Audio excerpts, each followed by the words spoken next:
Mi nuera me expulsó de la cena de Navidad. Hueles mal. ¡Lárgate! Entonces decidí tomar un avión y volver a México. En el aeropuerto vi a un hombre ciego perdido, llorando. Le di mis últimos $50. Él se quitó los lentes y dijo, «Sigues teniendo la misma bondad».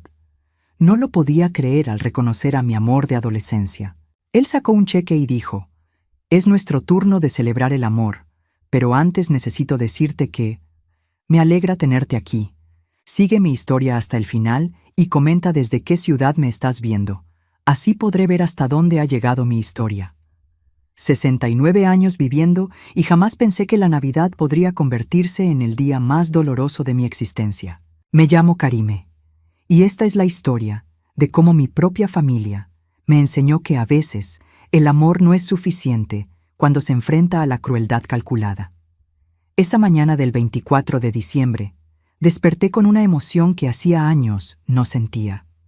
Había planchado mi mejor vestido la noche anterior, un azul marino que mi difunto esposo siempre decía que hacía resaltar mis ojos. Me peiné con cuidado, me puse el collar de perlas que guardaba como un tesoro desde mis 20 años, y salí de mi pequeño apartamento con una ilusión que ahora me duele recordar. El viaje en autobús desde mi barrio hasta la casa de Mateo me tomó 1 hora y media. Durante todo el trayecto, apreté contra mi pecho la bolsa donde llevaba los regalos que había comprado con tanto cuidado. Para mi nieto de 12 años, un libro de aventuras que costó $32 de mi pensión de 800 mensuales. Para mi nieta de 8 años, una muñeca que encontré en oferta por $28. Para Mateo, una camisa que había visto admirar en el centro comercial, $45 que representaban casi una semana de mi presupuesto para comida.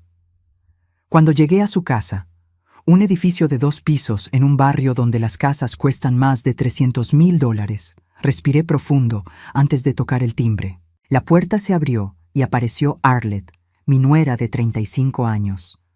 Su expresión cambió inmediatamente al verme, como si hubiera encontrado algo desagradable en su zapato. «Ah, ya llegaste», dijo sin siquiera saludarme. No me invitó a pasar. Simplemente se hizo a un lado, como si mi presencia fuera inevitable, pero no bienvenida. El interior de la casa olía a canela y pino, decorado con luces doradas y un árbol de Navidad que debió costar más que mis gastos de 2 meses. La mesa estaba puesta para 8 personas, pero inmediatamente noté algo que me encogió el estómago. No había un lugar para mí. «Mamá Karime», apareció Mateo desde la sala, pero su abrazo fue mecánico, como si cumpliera con un protocolo. Mi hijo, el bebé que cargué durante 9 meses, el niño que consolé durante innumerables noches, me saludaba como si fuera una visita obligada. En la sala estaban los padres de Arlette, sus hermanos y sus cuñadas. Todos me saludaron con cortesía forzada, esa clase de educación que se da a alguien que consideran inferior, pero que deben tolerar por las circunstancias. «Los niños están en el cuarto de juegos», me informó Arlette mientras se dirigía a la cocina. «Puedes saludarlos después». Después, como si ver a mis propios nietos fuera un privilegio que debía ganarme. Me senté en el sillón más alejado, observando cómo la familia de Arlette dominaba la conversación. Hablaban de sus trabajos importantes, sus viajes recientes, sus planes para remodelar sus casas. Yo permanecí en silencio, sintiendo cada vez más pequeña en ese ambiente donde todo brillaba excepto mi presencia. La comida transcurrió sin que nadie me dirigiera una pregunta directa. Cuando traté de contar sobre la clase de costura que había empezado en el centro comunitario, Arlette interrumpió para hablar sobre el nuevo trabajo de su hermana. Cuando mencioné que había estado leyendo un libro muy interesante, su madre cambió el tema inmediatamente hacia sus planes de vacaciones. Después de la cena, mientras todos se relajaban en la sala, me ofrecía a ayudar con los platos. Arlette me miró con fastidio. «No es necesario, Karime. Todo está bajo control». Pero yo insistí. Necesitaba hacer algo, contribuir de alguna manera. En la cocina, mientras lavaba los vasos con cuidado, escuché risas desde la sala. Risas de las que yo no formaba parte. Cuando regresé, los niños finalmente habían bajado. Mi nieto me saludó con un «Hola, abuela», rápido antes de volver a su videojuego. Mi nieta se acercó tímidamente, pero cuando le di su regalo, Arlette intervino inmediatamente. «¿Qué le dices a tu abuela, mija?» Su tono tenía esa falsa dulzura que usan los padres para enseñar modales, pero había algo más, algo que me hizo sentir como si mi regalo fuera una molestia. «Gracias, abuela», susurró la niña, pero ya estaba viendo hacia donde su madre le indicaba que fuera. Fue entonces cuando sucedió. Arlette estaba sirviendo café cuando mi nieta tropezó accidentalmente y derramó un poco de agua en mi vestido. No fue nada grave, solo unas gotas, pero la reacción de Arlette fue inmediata y brutal.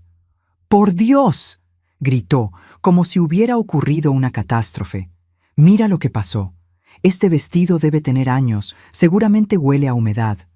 Sentí que mi cara se encendía de vergüenza. Todos en la sala habían volteado a vernos. «No es nada, está bien», murmuré, tratando de minimizar la situación. Pero Arlette no había terminado.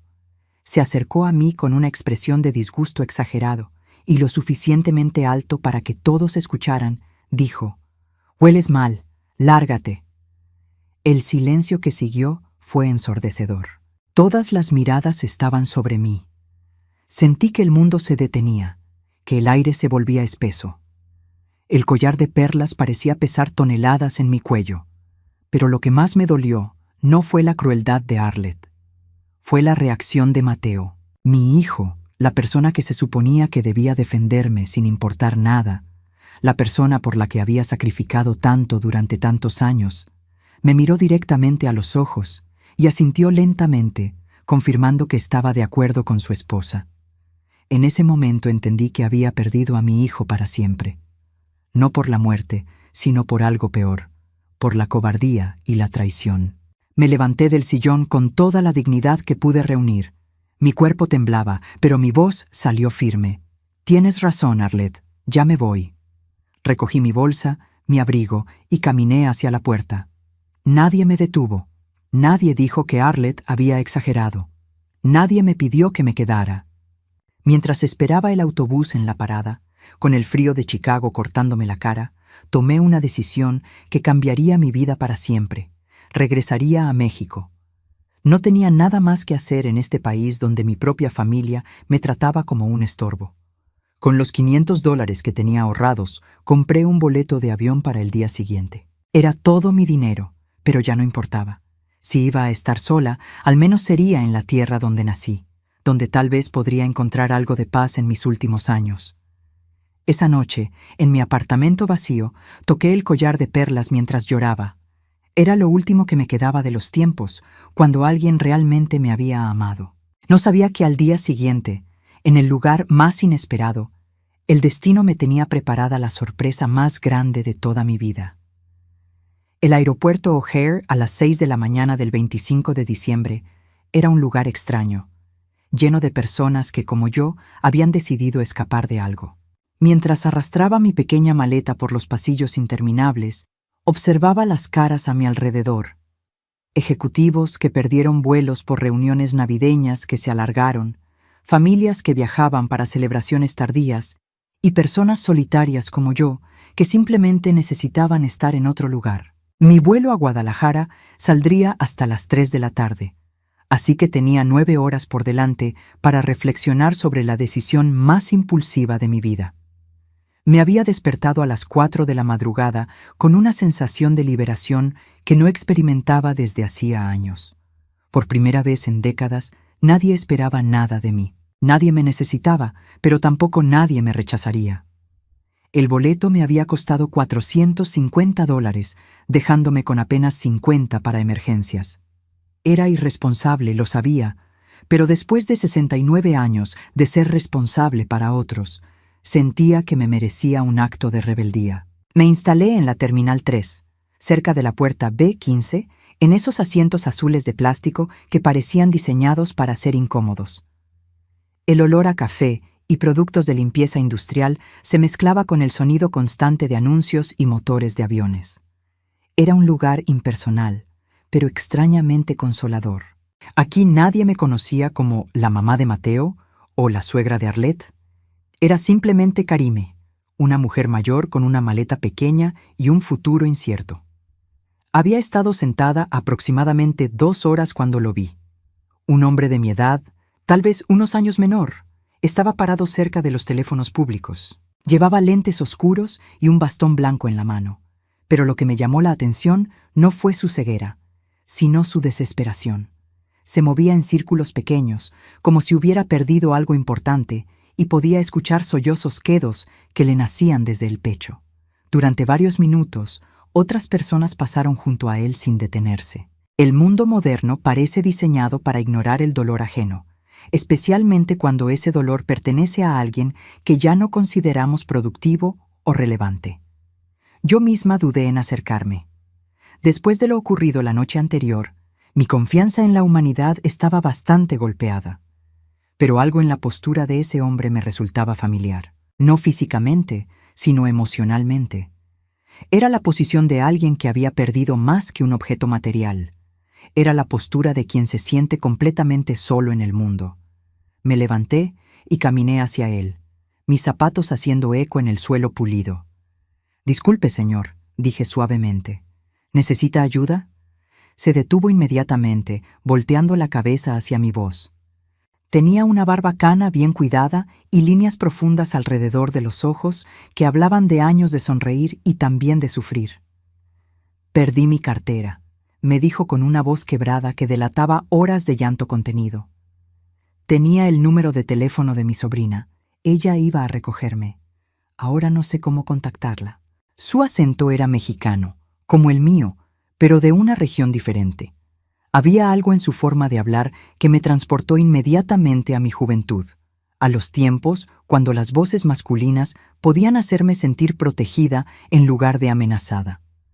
«¿Necesita dinero para una llamada?», le pregunté, aunque sabía que ya no había teléfonos públicos que funcionaran con monedas. «No, necesito un teléfono celular, pero no tengo dinero para comprarlo.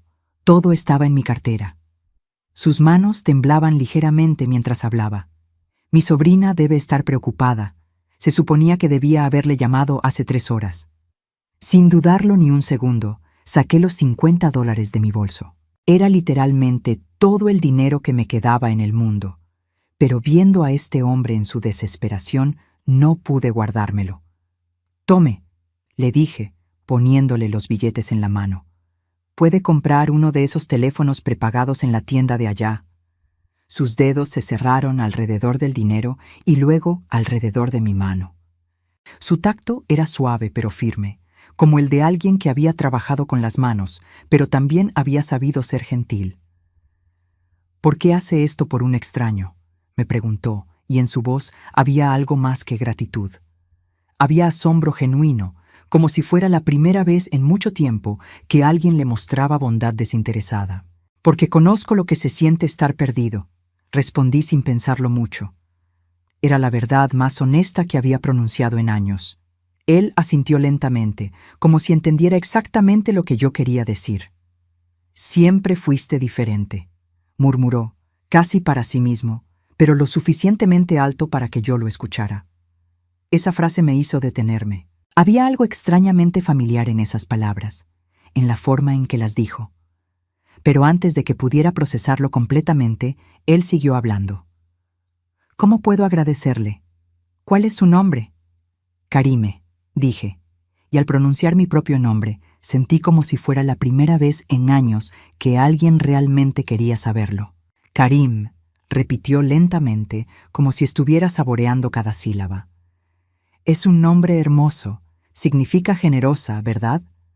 Asentí, sorprendida de que lo supiera. No mucha gente conocía el significado de mi nombre.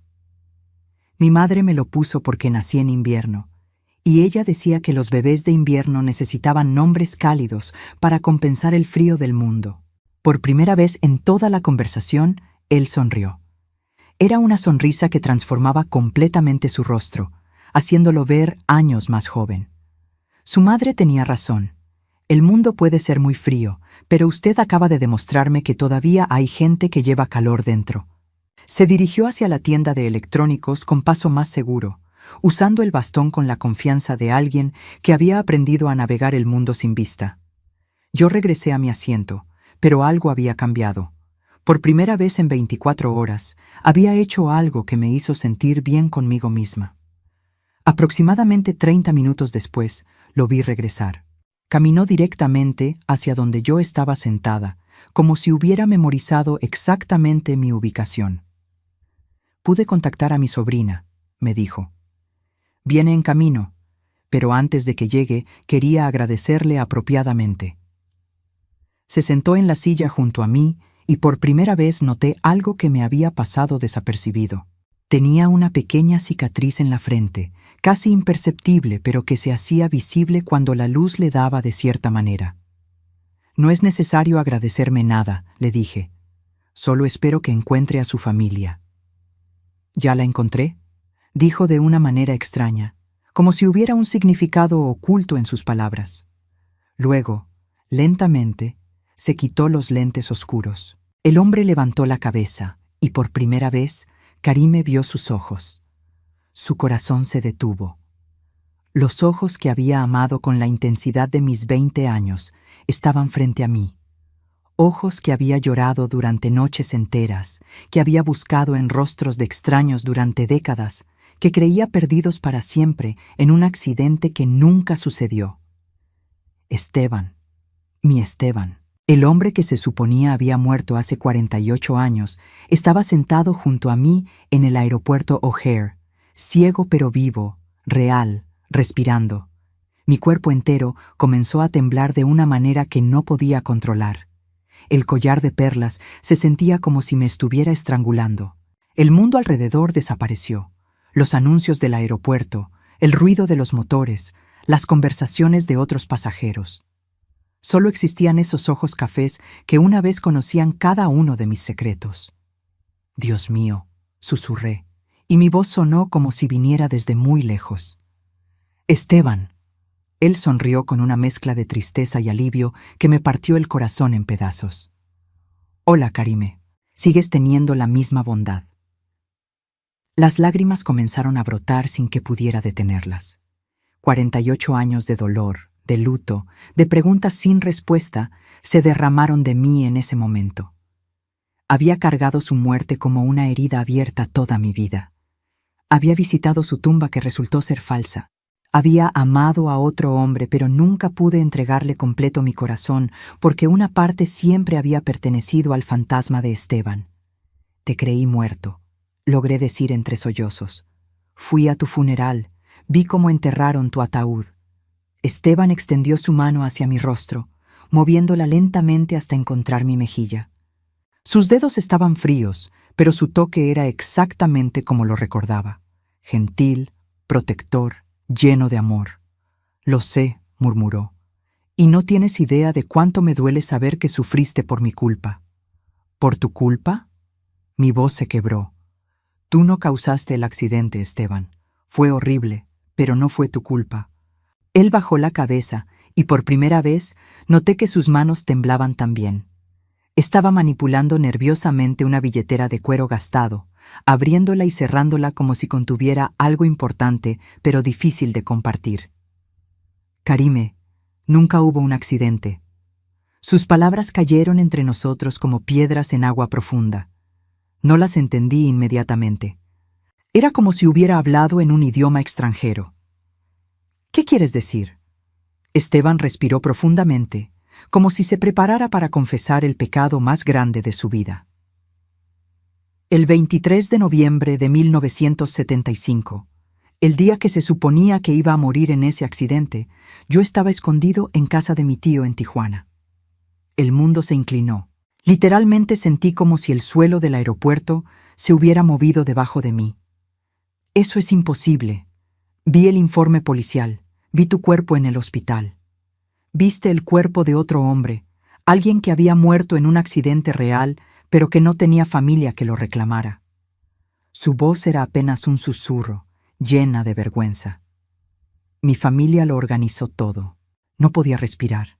El aire se había vuelto espeso, pesado. ¿Tu familia? ¿Por qué tu familia haría algo así? Porque no querían que me casara contigo.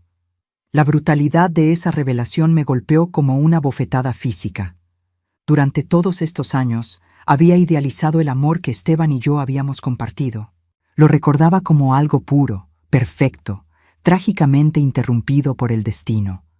Descubrir que había sido destruido deliberadamente por la crueldad humana era 1000 veces peor que cualquier accidente.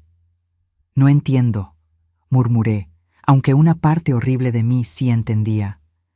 Tu familia era pobre, Karime. Mis padres tenían planes diferentes para mí. Querían que me casara con la hija de un empresario de Guadalajara, alguien que trajera dinero y conexiones a la familia. La humillación me quemó por dentro. No solo había sido rechazada, había sido considerada tan inferior que merecía ser engañada de la manera más cruel posible. Entonces, simplemente decidieron matarte.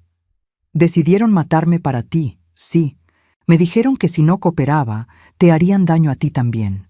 Mi padre tenía conexiones peligrosas, y yo era muy joven para saber si era un farol o no. Sus dedos encontraron los míos y los apretaron con desesperación. Era un cobarde de 18 años, Karime. Creí que si desaparecía, al menos tú estarías a salvo. ¿Y por qué no viniste a buscarme después? ¿Por qué esperaste hasta ahora? Esteban se tocó la cicatriz en su frente, ese detalle que había notado pero que no había querido examinar demasiado. Porque cuando finalmente reuní el valor para regresar, 3 años después, descubrí que ya estabas casada. Tenías 24 años y acababas de tener a tu bebé. Mi corazón se detuvo. Mateo. Había conocido a mi difunto esposo en 1977, 2 años después de la supuesta muerte de Esteban. Me casé con él porque necesitaba seguridad, porque estaba cansada de llorar, porque pensé que nunca volvería a sentir amor verdadero y que tal vez el cariño sólido y confiable sería suficiente. Te vi una vez, continuó Esteban. Estabas en el parque con tu bebé. Te veías feliz, o al menos en paz. Tu esposo te trataba bien. Podía ver eso desde la distancia. Y decidí que no tenía derecho a arruinar la vida que habías construido. Las lágrimas ahora fluían libremente por mis mejillas. Pero nunca fui completamente feliz, Esteban. Una parte de mí siempre te extrañó. Siempre me pregunté qué habría pasado si hubieras vivido. Y yo viví todos estos años preguntándome si había tomado la decisión correcta. Su voz se quebró, especialmente cuando supe que tu esposo había muerto. Para entonces ya habían pasado 13 años, y pensé que tal vez era demasiado tarde para nosotros. ¿Cómo supiste que había enviudado? Por primera vez desde que había empezado esta confesión imposible, Esteban sonrió ligeramente. Porque nunca dejé de seguir tu vida de lejos, Karime. Nunca dejé de cuidarte, aunque fuera desde las sombras. Esa revelación me dejó sin palabras. La idea de que Esteban había estado consciente de mi existencia durante todas estas décadas, mientras yo creía que él estaba muerto, era tan surrealista que mi mente se resistía a aceptarla. ¿Cómo es posible que estés aquí, ahora, en este momento exacto? Esteban abrió su billetera con cuidado y sacó algo pequeño. Era una fotografía amarillenta, gastada por el tiempo. Incluso en mi estado de shock pude reconocerla. Era una foto nuestra de cuando teníamos 20 años, tomada en el patio de mi casa de la infancia, bajo las bugambilias moradas. Siempre supe que algún día volverías a México, dijo suavemente. Y siempre supe que cuando lo hicieras, sería porque habías perdido toda esperanza aquí. Llevo 5 años tomando vuelos a Guadalajara cada temporada navideña, esperando encontrarte. La magnitud de su dedicación me abrumó. Mientras yo había estado viviendo una vida que creía era la única posible, él había estado buscando activamente la manera de reencontrarnos. Esteban, comencé, pero él me interrumpió. Antes de que digas nada más, hay algo que necesitas saber sobre aquella noche, Karime. Algo que cambió todo. Tomó mis manos entre las suyas. Hay algo que necesitas saber sobre aquella noche, Karime. Algo que cambió todo. Las palabras de Esteban quedaron suspendidas entre nosotros como una promesa y una amenaza al mismo tiempo. ¿Qué más podía haber? Ya había destrozado todo lo que creía saber sobre nuestro pasado, sobre las razones de mi dolor, sobre la naturaleza de nuestra separación. ¿Qué secreto adicional podía ser tan importante que había esperado hasta este momento para revelarlo? Cuéntame, susurré, aunque una parte de mí temía lo que estaba por escuchar. Esteban cerró los ojos, como si revisar esa memoria específica fuera especialmente doloroso. Sus dedos siguieron manipulando la billetera y me di cuenta de que había algo más dentro de ella, algo que no me había mostrado todavía. La noche antes de mi supuesta muerte, fui a tu casa. Era muy tarde, pasada la medianoche. Quería verte una última vez antes de desaparecer. Mi corazón comenzó a latir más rápido. Recordaba esa noche perfectamente. Había sido la última vez que lo vi vivo, o al menos eso había creído durante 48 años. Recuerdo, dije suavemente. Viniste a despedirte. Dijiste que tenías que hacer un viaje de trabajo con tu padre y que regresarías en una semana para continuar planeando la boda. Esa fue la mentira que mis padres me obligaron a contarte. Su voz era apenas audible. La verdad era que ya sabía que al día siguiente iba a morir para ti. Sabía que era la última vez que te vería. Las lágrimas comenzaron a formarse en mis ojos otra vez. ¿Por qué no me dijiste la verdad? Podríamos haber huido juntos. Podríamos habernos ido a otro lugar, lejos de tu familia. Porque era un niño asustado que creía que obedeciendo a mis padres te mantendría a salvo.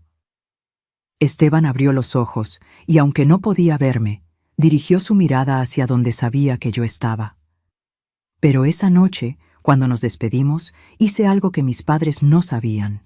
Esperé en silencio, sintiendo que me acercaba a una revelación que cambiaría todo una vez más. ¿Recuerdas que te di algo esa noche? Algo pequeño, que te pedí que guardaras hasta que regresara de mi viaje. Mi mente se aceleró, buscando en los recuerdos de esa noche lejana. Había sido tan doloroso recordar los detalles de nuestra última despedida que había tratado de bloquear muchos de ellos. Pero entonces, como un rayo de luz en la oscuridad, lo recordé. El anillo, susurré. Esteban sonrió. Y por primera vez desde que había empezado esta conversación imposible, su expresión mostró algo parecido a la felicidad. El anillo de compromiso que había comprado con todo el dinero que había ahorrado trabajando los fines de semana en el taller de mi tío. Mi mano se dirigió instintivamente a mi cuello, donde el collar de perlas descansaba. Durante todos estos años había guardado el anillo enhebrado en una cadena delgada, escondido debajo de cualquier ropa que usara. Ni siquiera mi difunto esposo había sabido de su existencia. Era el secreto más íntimo de mi corazón. Lo guardé, admití, y mi voz se quebró con la admisión. Todos estos años lo guardé. Lo sé, dijo Esteban suavemente, y entonces abrió completamente su billetera y sacó algo que me hizo sollozar audiblemente. Era otro anillo, idéntico al que yo llevaba oculto, porque yo compré 2. No podía hablar. Las palabras se habían atascado en mi garganta junto con 48 años de dolor y amor guardado. Esa noche, cuando te di el primero, no te dije que había comprado un segundo para mí.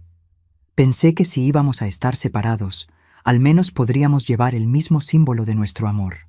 Sus dedos acariciaron el anillo con una ternura que me partió el alma.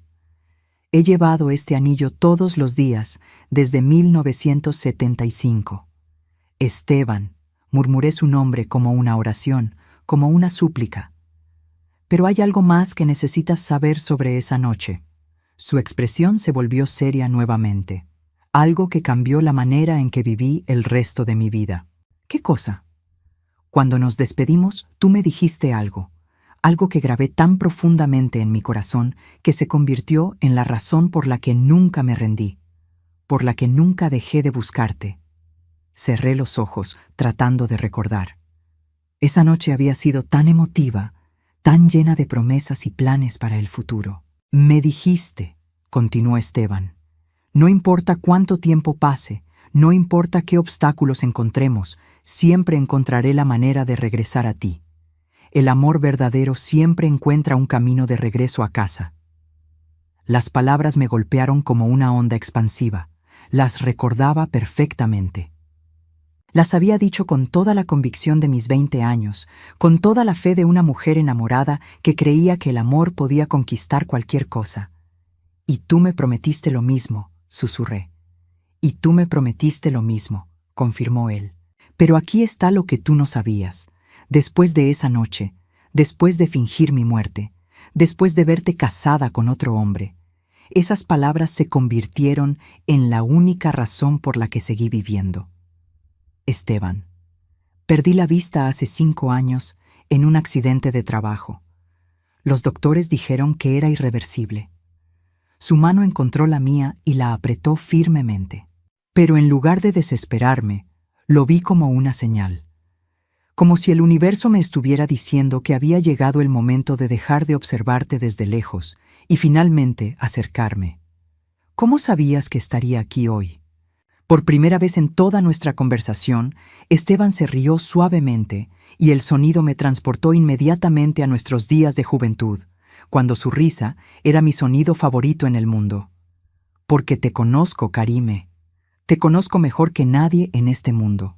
Sabía que si tu familia te lastimaba lo suficiente, regresarías a casa. Y sabía que lo harías en Navidad, porque siempre has sido sentimental con las fechas importantes. La precisión de su conocimiento sobre mí me dejó sin aliento. Has estado esperándome. He estado esperándote toda mi vida. Nos quedamos sentados en silencio durante varios minutos, absorbiendo el peso de todo lo que habíamos compartido. El aeropuerto continuaba su actividad frenética a nuestro alrededor, pero para nosotros podría haber estado vacío. Solo existían nuestros corazones rotos y milagrosamente reunidos. «Karime», dijo finalmente Esteban, y había algo nuevo en su voz, algo que sonaba peligrosamente parecido a la esperanza. «Sé que no tengo derecho a pedirte nada después de todo lo que ha pasado. Sé que probablemente sea demasiado tarde para nosotros. No digas eso. Pero si existe aunque sea una pequeña posibilidad de que puedas perdonarme, de que puedas darme una segunda oportunidad». Su voz se quebró. «He construido una vida durante todos estos años esperando este momento. He trabajado, he ahorrado, he planeado». «¿Qué quieres decir?». Esteban respiró profundamente, como si estuviera a punto de apostar todo lo que tenía. «Tengo una casa en Guadalajara, cerca del lugar donde creciste. Tengo suficiente dinero ahorrado para que nunca tengas que preocuparte por nada otra vez. Tengo un corazón que nunca dejó de amarte». Sus palabras flotaron entre nosotros como una propuesta que era imposible pero inevitable al mismo tiempo. Con voz quebrada, Esteban susurró: «Si me das una oportunidad, te prometo que esta vez no te fallaré». La propuesta de Esteban quedó suspendida en el aire entre nosotros como algo demasiado hermoso para ser verdad. Después de una vida entera de decepciones, de promesas rotas, de esperanzas aplastadas, mi corazón se resistía a creer que el amor verdadero pudiera realmente encontrar un camino de regreso. Pero mirando a este hombre que había cargado un anillo durante 48 años, esperando el momento de devolvérmelo, sentí algo que no había experimentado en décadas: la posibilidad real de la felicidad. «Esteban», comencé, pero mi voz se quebró antes de poder continuar. Había tantas preguntas, tantas dudas, tanto miedo mezclado con esperanza. Él pareció entender mi conflicto interno sin que tuviera que explicarlo. Después de todo, me había conocido cuando éramos jóvenes e idealistas, y aparentemente había mantenido esa conexión íntima durante todos los años de separación. «Sé que es mucho pedirte», dijo suavemente. «Sé que suena como el sueño imposible de un viejo que nunca aprendió a soltar el pasado». «No eres viejo», protesté automáticamente, y me di cuenta de que era verdad. A pesar de sus 68 años, a pesar de la ceguera, a pesar de las líneas que el tiempo había trazado en su rostro, seguía siendo el mismo hombre del que me había enamorado. La esencia de quien era, su bondad, su determinación, su capacidad de amar, todo eso permanecía intacto. «Pero antes de que tomes cualquier decisión», continuó, «necesito decirte que nunca dejé de amarte». Sacó un pequeño estuche de terciopelo de su bolsillo, uno que obviamente había estado cargando durante mucho tiempo, y que esto te pertenece desde 1974. Abrió el estuche con manos temblorosas y ahí estaba, el anillo original que me había dado aquella última noche, pero ahora acompañado de otro, más elegante, con un diamante que brillaba incluso bajo las luces fluorescentes del aeropuerto. Compré este segundo anillo hace 10 años, explicó, cuando finalmente admití que no podía seguir viviendo como si estuviera muerto. Decidí que si alguna vez te encontraba, te pediría que te casaras conmigo apropiadamente, como debería haber hecho cuando éramos jóvenes. Las lágrimas corrían libremente por mi rostro ahora. ¿Cómo puedes estar seguro de que soy la misma persona de la que te enamoraste? Han pasado casi 50 años, Esteban. He cambiado, he envejecido, he cometido errores. Acabas de darle tus últimos $50 a un extraño en el aeropuerto, dijo con una sonrisa que iluminó todo su rostro. Eres exactamente la misma mujer de la que me enamoré. Su respuesta fue tan simple y tan perfecta que me hizo reír a través de las lágrimas. Tenía razón. A pesar de todo lo que había vivido, a pesar del dolor y la desilusión, mi esencia fundamental no había cambiado.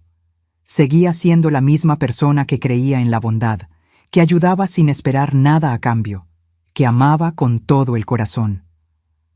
Pero hay algo más que necesitas saber, continuó Esteban, y su expresión se volvió más seria. Algo sobre lo que he construido durante todos estos años. ¿Qué cosa? Después de fingir mi muerte, después de perderte, decidí que iba a hacer todo lo posible para asegurarme de que si alguna vez tenía una segunda oportunidad contigo, podría darte la vida que merecías desde el principio. Sacó un sobre de su chaqueta y pude ver que contenía varios documentos oficiales. Trabajé en construcción durante 20 años, ahorrando cada centavo. Luego comencé a comprar terrenos pequeños, baratos, en áreas que sabía que eventualmente se desarrollarían. Sus dedos acariciaron los documentos como si fueran tesoros. Hace 5 años, cuando perdí la vista, vendí la mayoría de mis propiedades. ¿Por qué? Porque ya no necesitaba seguir acumulando riqueza. Tenía suficiente para lo que realmente quería: encontrarte y cuidarte por el resto de nuestras vidas. Mi corazón se aceleró. ¿De cuánto dinero estamos hablando? $2.800.000, dijo simplemente, como si estuviera hablando del clima. Me quedé sin aliento. Era más dinero del que había visto en toda mi vida. Era más dinero del que jamás había soñado poseer. Esteban, eso es una fortuna. Es nuestro futuro, corrigió. Si tú quieres, compré una casa en Guadalajara el año pasado, en el barrio donde creciste. Tiene un jardín con bugambilias, como el patio de tu casa de la infancia. Tiene espacio para que tengas tu propio cuarto de costura, porque recuerdo cuánto te gustaba coser. Tiene una biblioteca donde podemos leer juntos, donde yo puedo escucharte leer en voz alta como solías hacer. Cada palabra que decía me mostraba que realmente me había conocido, que había prestado atención a todos los pequeños detalles que hacían feliz a la muchacha de 20 años que había sido. ¿Cómo puedes recordar todas esas cosas? Porque fueron los mejores 2 años de mi vida, dijo sin dudarlo. Cada conversación que tuvimos, cada sueño que compartimos, cada plan que hicimos, todo eso se convirtió en el mapa que guió el resto de mi existencia. Me levanté abruptamente, necesitando espacio para procesar todo lo que estaba escuchando. Caminé hacia la ventana del aeropuerto, viendo los aviones despegar y aterrizar, llevando personas hacia sus destinos, hacia sus nuevas vidas o de regreso a sus antiguos hogares. Karime. La voz de Esteban me llegó desde atrás, llena de comprensión. Sé que es mucho. Sé que probablemente necesitas tiempo para pensarlo. Me volteé para mirarlo. Seguía sentado en la misma posición, pero ahora sostenía el estuche del anillo abierto en sus manos, ofreciéndolo no como una presión, sino como una posibilidad. No necesito tiempo, dije, y mi voz salió más firme de lo que esperaba. He pasado 48 años pensando en ti, extrañándote, preguntándome qué habría pasado si las cosas hubieran sido diferentes. Regresé a mi asiento junto a él, y por primera vez desde que había comenzado esta conversación imposible, fui yo quien tomó sus manos. Pero necesito saber una cosa, continué. ¿Estás seguro de que no estás confundiendo el amor que sentías por la muchacha que era con quien soy ahora? Soy una viuda de 69 años. Tengo arrugas, tengo canas, tengo cicatrices emocionales de una vida que no fue fácil. Esteban sonrió y liberó una de sus manos para tocar suavemente mi rostro, trazando las líneas del tiempo con sus dedos. Karime, yo tampoco soy el muchacho de 18 años del que te enamoraste. Soy un hombre ciego de 68 años con su propia carga de errores y arrepentimientos. Sus dedos se detuvieron en mi mejilla. Pero cuando tocas mi mano como acabas de hacer, cuando escucho la compasión en tu voz cuando le hablaste a aquel extraño perdido en el aeropuerto, cuando veo la fortaleza con la que enfrentas el dolor que tu familia te causó, sé que eres la misma mujer extraordinaria de la que me enamoré, solo que ahora eres aún más sabia, aún más fuerte. Esteban, y sé que el amor que siento por ti no es nostalgia por nuestra juventud perdida. Es amor por la mujer que eres hoy, por la mujer que fuiste capaz de convertirte a pesar de todo lo que has sufrido. Sus palabras me llegaron al alma de una manera que no había experimentado en décadas. Por primera vez en años, alguien me veía realmente, no como la madre de Mateo, o la viuda del señor Hernández, o la suegra inconveniente de Arlet. Esteban me veía como Karime, como la mujer completa que era, con toda mi historia, mi dolor, mi fuerza y mi capacidad de amar. Sí, susurré, y la palabra salió de mi corazón antes de que mi mente pudiera cuestionarla. ¿Sí? Sí, quiero intentarlo contigo. Sí, quiero ver qué podemos construir juntos con el tiempo que nos queda. Tomé el anillo del estuche, sintiendo su peso como una promesa sólida. Sí, quiero casarme contigo, Esteban. Él se inclinó hacia mí, y cuando nuestros labios se encontraron por primera vez en 48 años, fue como si el tiempo no hubiera pasado, y como si hubiera pasado todo el tiempo del mundo al mismo tiempo. Fue un beso que sabía a lágrimas y a esperanza, a juventud perdida y a sabiduría ganada, a finales y a nuevos comienzos. Cuando nos separamos, ambos estábamos llorando. «Es nuestro turno de celebrar el amor», dijo Esteban, repitiendo las palabras que había dicho antes, pero que ahora tenían un significado completamente diferente. «Sí», repetí, deslizando el anillo en mi dedo, donde se sintió como si siempre hubiera pertenecido. «Es nuestro turno». 6 meses después, me desperté en una cama que nunca había soñado que podría ser mía, en una casa que parecía sacada de los cuentos de hadas de mi infancia. La luz del sol se filtraba a través de las cortinas de encaje blanco, creando patrones dorados en las paredes color durazno de nuestra recámara. Entonces, desde la ventana, podía ver el jardín que Esteban había diseñado pensando en mí. Bugambilias moradas que trepaban por las paredes de cantera, una fuente pequeña en el centro del patio, y rosales que llenaban el aire matutino con su fragancia. Era difícil creer que la mujer que había sido humillada en una cena navideña, que había dado sus últimos $50 a un extraño en el aeropuerto, que había llorado de soledad en un asiento de plástico azul, era la misma persona que ahora despertaba cada mañana al lado del amor de su vida recuperado. Esteban ya estaba levantado. Lo escuché en la cocina, preparando café con el cuidado meticuloso que había desarrollado durante sus años de ceguera. Cada movimiento era preciso, cada sonido tenía un significado. Había aprendido a navegar su mundo sin vista con una gracia que me llenaba de admiración. Me levanté y me puse la bata de seda que él me había regalado la semana anterior, simplemente porque quería que te sintieras como la reina que siempre fuiste en mi corazón. Estos gestos de cariño constante seguían sorprendiéndome. Después de años de ser tratada como un inconveniente, como alguien cuyas necesidades y deseos no importaban, despertar cada día siendo amada y valorada se sentía como un milagro continuo.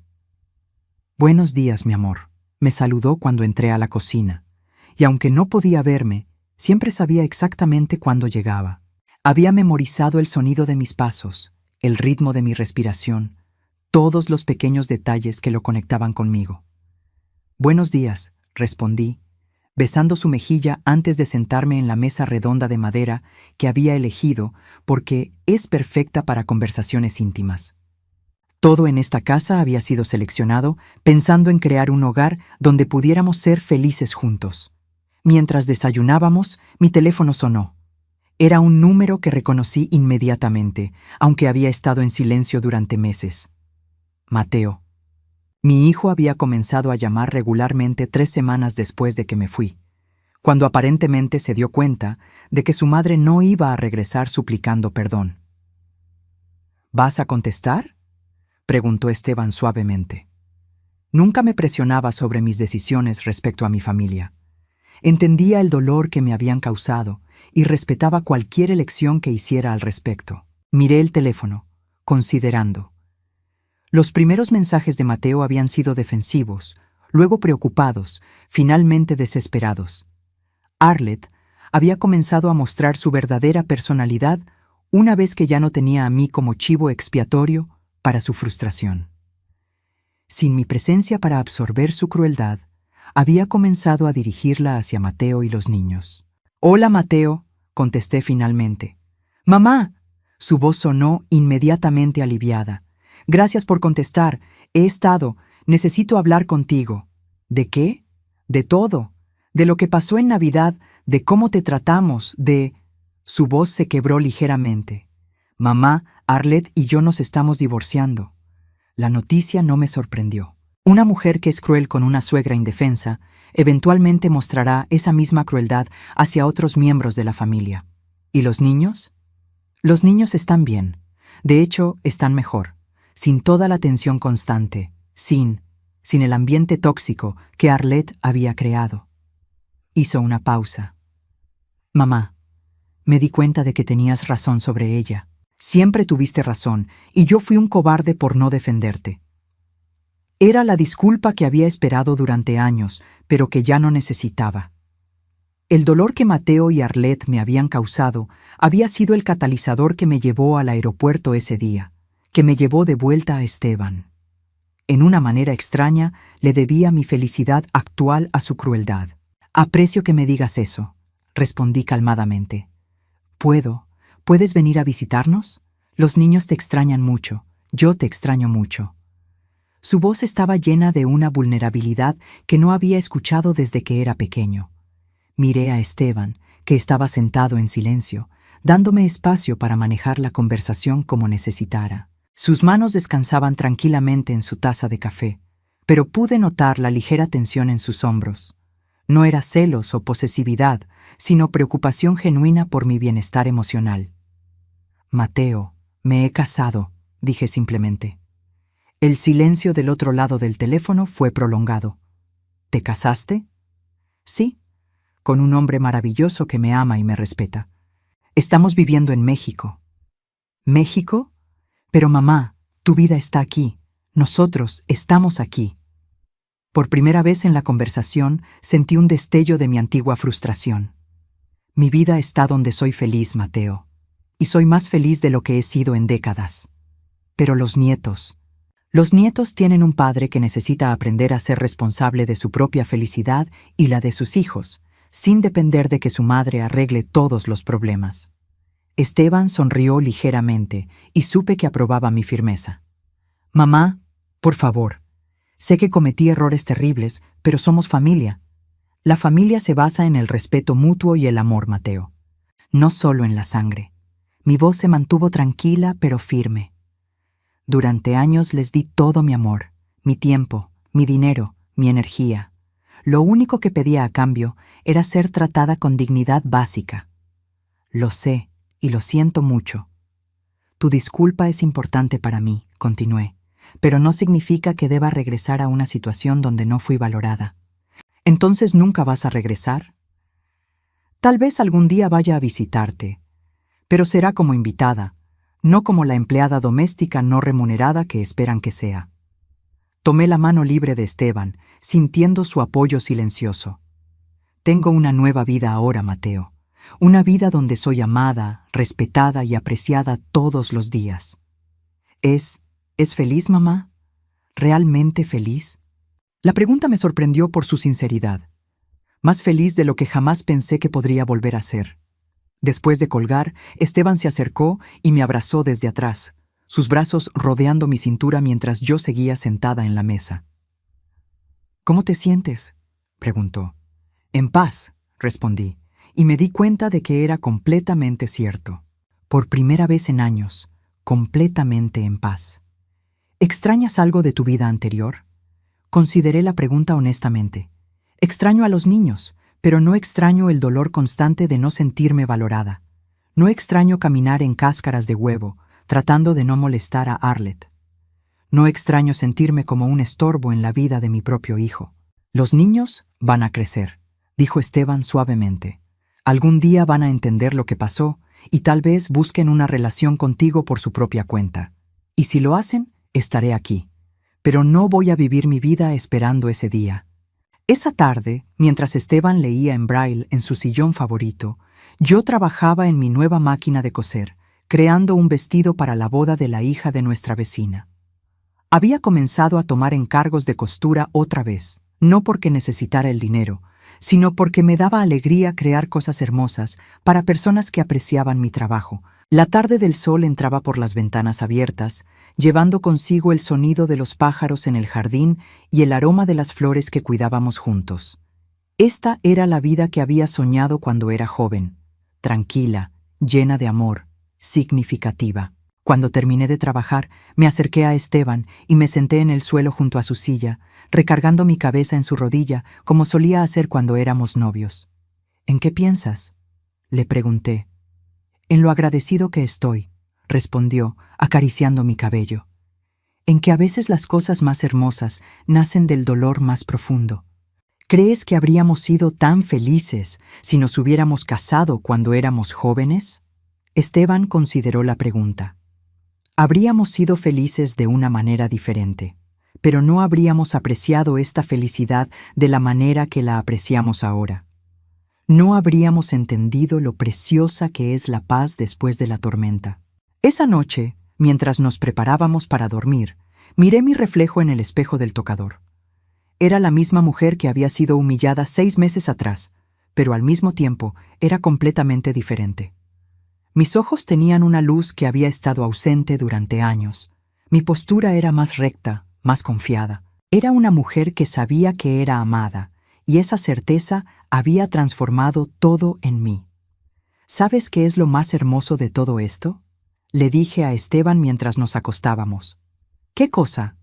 «Que por primera vez en mi vida no tengo que demostrarle a nadie que merezco amor. Simplemente lo recibo y lo doy naturalmente». Esteban me besó suavemente. «Siempre lo mereciste, mi amor. Solo necesitabas a alguien lo suficientemente inteligente como para verlo». Mientras me quedaba dormida en sus brazos, pensé en todas las mujeres que, como yo, habían pasado años dando amor sin recibirlo a cambio, sintiendo que su valor dependía de cuánto podían sacrificar por otros. Quería que supieran lo que yo había aprendido, que nunca es demasiado tarde para exigir el respeto que merecen, que nunca es demasiado tarde para elegir la felicidad sobre la obligación, que nunca es demasiado tarde para que el amor verdadero encuentre su camino de regreso a casa. Cuando Mateo llamó por 10ª vez la semana siguiente, miré el teléfono, sonreí suavemente y lo apagué para siempre. No por crueldad, sino porque finalmente había aprendido que mi felicidad no dependía de arreglar la vida de otros, ni siquiera la de mi propio hijo. Era libre, era amada y era feliz. Y eso, después de 69 años de vida, era más de lo que jamás había soñado posible. Mi nombre es Isabella. Tengo 28 años y trabajo como mesera en un restaurante elegante del centro de la ciudad. Mi vida dio un giro inesperado hace 3 años cuando conocí a James, un exitoso arquitecto de 32 años. Nos conocimos cuando él vino a cenar al restaurante donde trabajo. A pesar de la clara diferencia en nuestros estatus sociales, nos enamoramos y después de un año de noviazgo, nos casamos. Sin embargo, su familia, especialmente su madre Victoria, nunca me aceptó. Victoria Thompson es una socialité muy conocida en la ciudad, viuda de un importante empresario y con una fortuna considerable. Desde el principio, dejó clara su desaprobación hacia mí. James, Cariño, ¿realmente quieres casarte con una mesera? Piensa en el futuro de nuestra familia, fueron sus palabras cuando anunciamos nuestro compromiso. A pesar de su oposición, James se mantuvo firme en su decisión de casarse conmigo. Aunque esto causó tensión en su relación con su madre, él siempre me defendió. Después de la boda, Victoria mantuvo su actitud fría hacia mí. En cada reunión familiar, encontraba formas sutiles de menospreciarme, desde comentarios sobre mi ropa hasta insinuaciones sobre mi falta de clase. Oh, Isabella, ese vestido debe ser de una tienda departamental, ¿verdad? Es interesante tu elección, solía decir con una sonrisa condescendiente.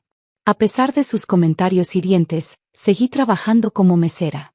No porque necesitáramos el dinero, James ganaba bien, sino porque amaba mi independencia y mi trabajo.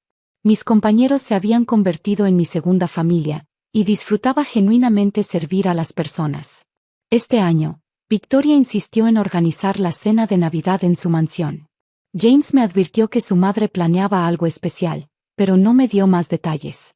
La noche de Navidad llegó. La mansión estaba decorada de manera espectacular, con un enorme árbol de Navidad en el salón principal y decoraciones que probablemente costaban más que mi salario de un año. Todos los invitados eran de la alta sociedad, médicos, abogados, empresarios. Me sentía como un pez fuera del agua, especialmente cuando Victoria comenzó su ritual de regalos. Para mi querida amiga Margaret, este collar de Cartier, anunció Victoria, entregando una elegante caja azul. Para mi sobrina Catherine, un viaje todo pagado a París. Los regalos continuaron, cada uno más extravagante que el anterior. Cuando llegó mi turno, Victoria sonrió maliciosamente. Y para Isabella, bueno, querida, compré algo más, apropiado para ti. Me entregó una pequeña caja.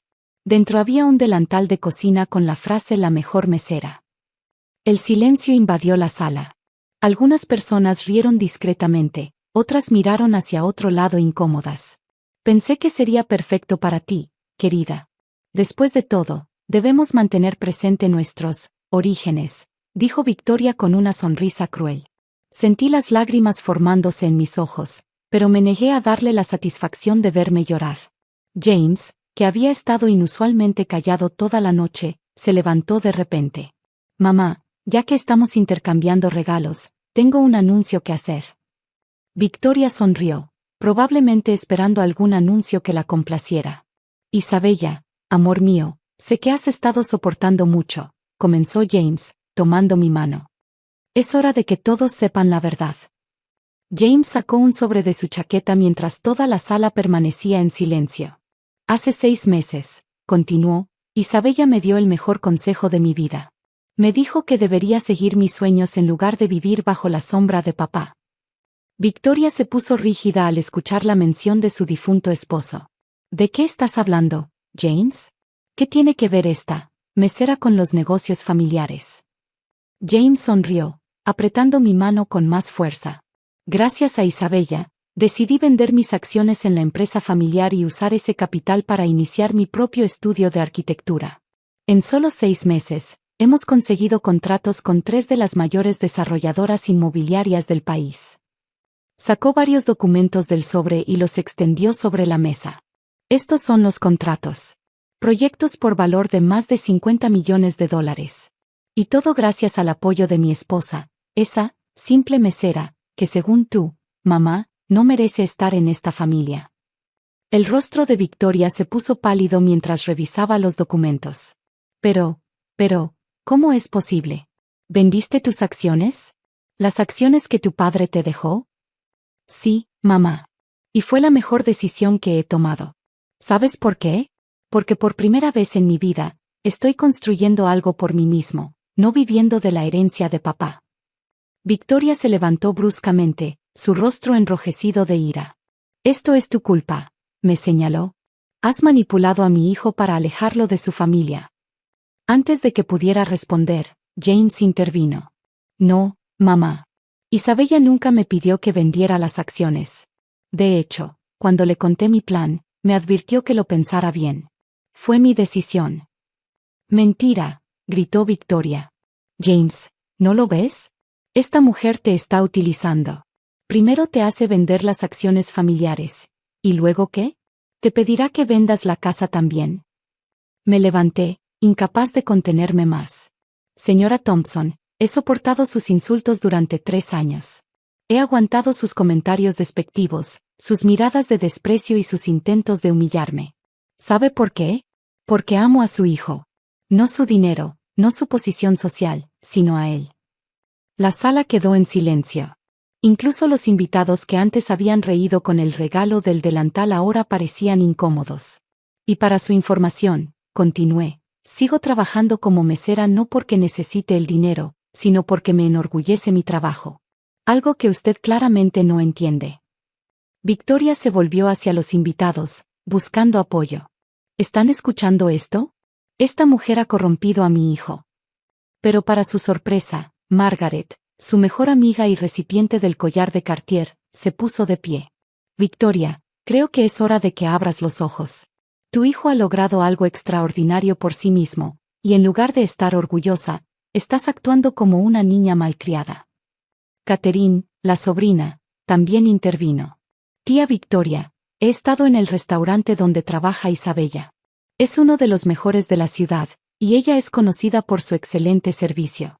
No hay nada de qué avergonzarse.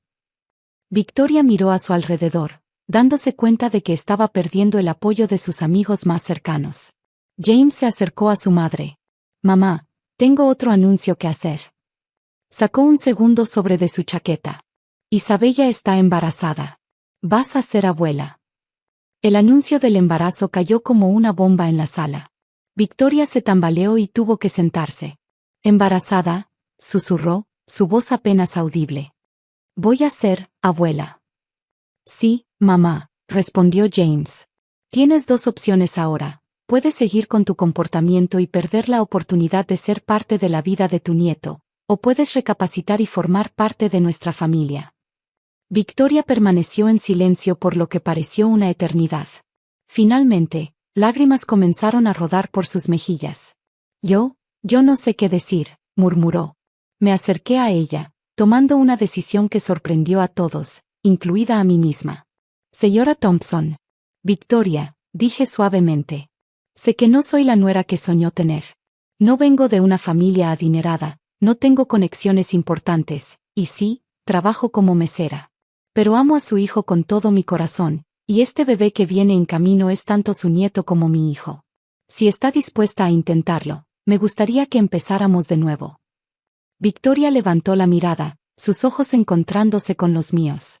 ¿Después de cómo te he tratado? ¿Después de todo lo que he dicho y hecho? El pasado es el pasado, respondí. Este bebé merece tener una familia unida. Los invitados observaban en silencio, algunos incluso secándose lágrimas discretamente. Victoria se puso de pie lentamente y, para sorpresa de todos, me abrazó. Lo siento tanto, Isabella, sollozó. He sido una tonta orgullosa y cruel. Por favor, perdóname. James se unió al abrazo, y por primera vez desde que lo conocí, vi a su madre sonreír genuinamente. Los meses siguientes trajeron cambios sorprendentes. Victoria se transformó completamente. Comenzó a visitarnos regularmente, siempre trayendo regalos para el bebé. Incluso vino a cenar al restaurante donde trabajo, sentándose en mi sección y tratándome con el mismo respeto que a cualquier otro servidor. Un día, mientras limpiaba mi casillero en el restaurante, encontré el delantal que Victoria me había regalado en Navidad. Estaba a punto de tirarlo cuando ella apareció en la puerta de empleados. No lo hagas, dijo suavemente. Déjame arreglarlo. Tomó el delantal y, una semana después, me lo devolvió. Había sido modificado profesionalmente. Ahora decía, la mejor hija, esposa y madre. Espero que esto compense un poco mi error, dijo con una sonrisa tímida. 6 meses después, di a luz a una hermosa niña. La llamamos Victoria, en honor a su abuela, quien lloró de felicidad al escuchar el nombre. El estudio de arquitectura de James continuó creciendo. Eventualmente, me uní al negocio como gerente de relaciones públicas. Resulta que mis años como mesera me habían dado habilidades invaluables para tratar con clientes y manejar situaciones difíciles. Victoria vendió su mansión y compró una casa más pequeña cerca de la nuestra. Quiero estar cerca de mi nieta, explicó.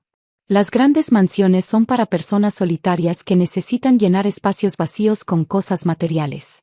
Yo prefiero llenar mi vida con amor familiar. En la primera Navidad después del nacimiento de la pequeña Victoria, organizamos la cena en nuestra casa. Fue una celebración mucho más modesta que la del año anterior, pero infinitamente más cálida y significativa. Durante la cena, Victoria se puso de pie para hacer un brindis. Hace un año, cometí el error de juzgar a alguien por su trabajo y su origen social. Estaba tan equivocada. Mi nuera me enseñó que la verdadera clase no tiene nada que ver con el dinero o el estatus social. Tiene que ver con el corazón, con la capacidad de perdonar y con la fortaleza para mantenerse fiel a uno mismo. Isabella, gracias por no rendirte con esta vieja terca y por darme la oportunidad de ser parte de esta hermosa familia. Mientras observaba a mi suegra sosteniendo a mi hija, pensé en cómo la vida da vueltas. A veces, las personas que más nos lastiman pueden convertirse en nuestros mayores aliados. Y a veces, mantenerse firme en quien eres, a pesar de las críticas y el desprecio, puede llevar a los cambios más hermosos. James tomó mi mano bajo la mesa y la apretó suavemente.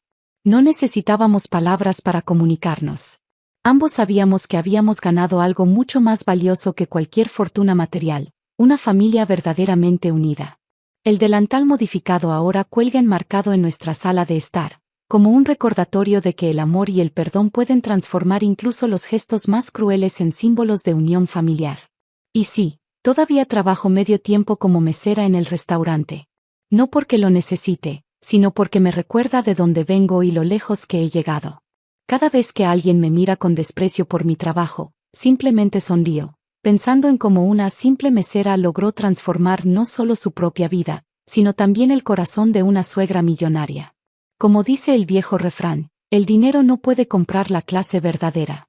Y a veces, las mejores lecciones de vida vienen servidas en un delantal de mesera. Gracias por ver mi historia. No olvides suscribirte para más contenido.